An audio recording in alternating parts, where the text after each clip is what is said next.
Hi guys, it's Ray here from Man City Fan TV. I'm here in Paris right now, and sadly it looks like I brought the Manchester weather with me. It's chucking it down outside, and very, very windy. Fingers crossed it'll pick up. I'm due to be here for at least a couple of weeks. Christmas come early, spend some time with the family and the kids, and take them round and about, trying to avoid going to Disneyland. My missus wants to go there. I'd rather watch football and spend a lot of money, waste a lot of money. I think to go to somewhere like Disneyland, especially in Christmas time. It's cold and it's wet and there's a lot of people there. Yeah, it's not my cup of tea. Today I want to talk about a subject that's been going on for a few months now, and it's about the transfer saga of Frenkie de Jong.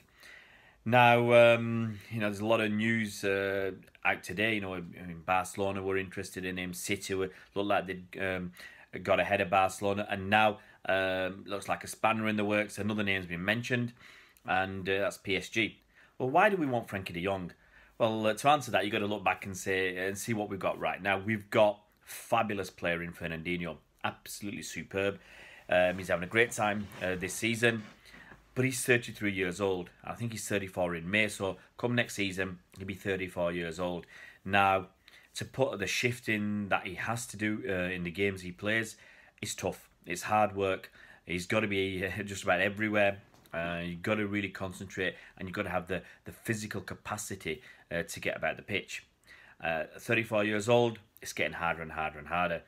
We've got a couple of youngsters that quite possibly might grow into his shoes, and that's we've got that lad, I think is Douglas Luiz and Claudio Gomez.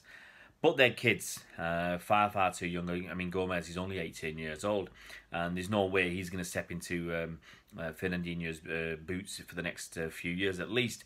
I was hoping that these kids would get some time this season, odd game here and there. But Luiz, I don't think he got his work permit, so he's disappeared. And I don't think Gomez is ready.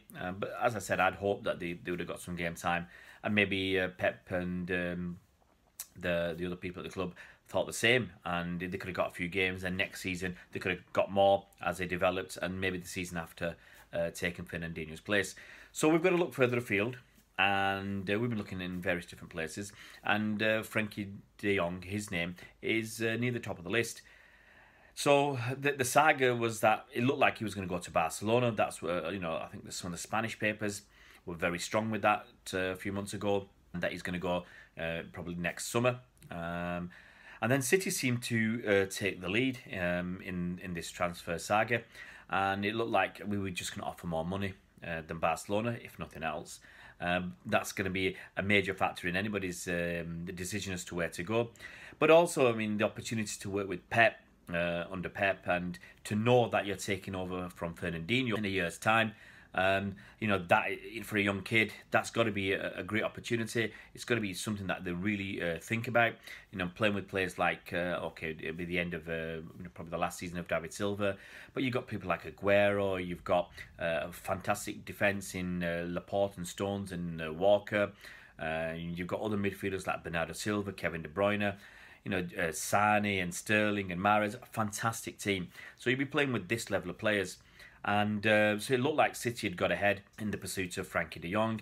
It looked like another one of the Ajax players, Matthijs de Ligt, would go to Barcelona. I'm not saying they did anything behind the scenes, that they take one each. But it looked like that was the way it was going to pan out. So then today, in the big newspaper in Holland, De Telegraaf, this story is so big, it wasn't reserved just for the back pages, it was on their front page. And the story is that PSG are in pole position now. City and I think Pep, apparently, this is what they say, he met with Frenkie de Jong for an hour, and it appeared that he had convinced him to come to City in the summer. But then apparently there's an issue with the fee. It looks like Ajax are pumping the fee up and up and up to a higher levels, and City are just unwilling to pay it. There's also a rumour that I think it was in Der Telegraph as well, that there's something to do with the mutterings of FFP. Now, I don't believe that. I don't think we are worried about financial fair play in as much that we can afford the player. I mean, with a rumoured 75 million euros, put him on a 5-year contract. That amortisation is only 15 million euros a year. I mean, that's peanuts. Even if you have to pay the guy 10 million euros a year, that's 25 million euros a year, and I don't think that's an issue for City. Absolutely no way can that be an issue. So, you know, you got to take sometimes you got to take these reports with a pinch of salt, because there's a lot of papers out there spreading stories, spreading rumours, spreading lies. They think something's going to happen. They just want to be the first one to say, yeah, we got that story right. We were the first ones, exclusive. We've heard it all before.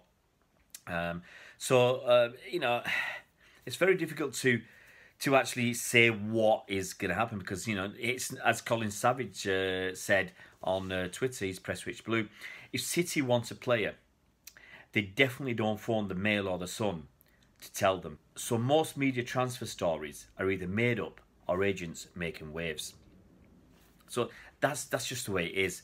You know, and as Colin said, most of these are just made up. And I've said, people just want to say, we were the first ones to break this story. So, you know, when you see holes in a story, or you feel there's holes in a story, then it throws the rest of the story up in the air, because, I mean, how can you trust it? I don't believe we've got an issue with financial fair play in as much as affording the player. They might have an issue with looking at this retrospective problem, but we can afford the player. There's no question about that.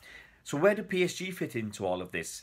Well, possibly it's that Ajax, Frenkie de Jong's club, just want a higher transfer fee. It may be that Frenkie de Jong's agent wants a higher salary. Now, and at the end of the day, money can talk. Personally, I think Frenkie would earn plenty at City. You know, I'm talking about £200,000 a week. That's 10 million quid a year. Get a 5 or 6 year contract. He's definitely set for life. You know, in a major way. So it can't just be the money, or can it? He's got a great opportunity potentially at City if we really want him. And is he going to go to Paris to play? Let's be quite honest, in a one league team. No one's going to challenge Paris Saint-Germain probably for years to come. They've struggled a bit in the Champions League, and they can't get themselves to the latter stages anymore. You know, I mean, what's he going there for? It could be that he could actually say, hang on a minute, you know, you've got Mbappe, they've got Neymar. They're a very good team, and you know, he's still quite young, and he'll be there as they're getting more great players and developing even further. So maybe he can look at it 2 or 3 years down the line. Not only is he going to line his pockets very well, but he could hope that they're going to get some more great players and become a major force in Europe. You know, the Barcelona thing, I think we're ahead of Barcelona now in a lot of players' pecking orders, simply because of Pep, partly because of the money, and partly because of the great team, the great way we're playing at the moment. So it's going to be very interesting what Frenkie decides to do. And it's also interesting what City decide to do as well. Now, if it's true that City are pulling out because the price is too high, because, I mean, the price has just been going up and up and up, he can understand that, because we've been here before. We were here with Virgil van Dijk when Southampton put a huge price on him. And I think City said, besides the fact that he had set his heart on going to Liverpool, it was just too much to pay. And instead we got Aymeric Laporte. Now he's about 20 million cheaper, and he's not half bad himself. So, you know, we can turn around and say we actually got a good deal at the end of the day. You can look at Sanchez in the same way. Sanchez got greedy, or his agent got greedy, pushing City for more and more money. And we just walked away from the deal. He went to United, and we ended up getting Mahrez instead. Now, who do you think has got the best end of that deal? Certainly City, in my book. So, you know, you can look back and say whether we were just lucky, or maybe those guys were looking at the wrong thing. You know, certainly in Sanchez's case, he's just totally focused on the money. At least you can say with Van Dijk, maybe he supported Liverpool. He really, really wanted to go there. He was sold on going there. So that's where he ended up.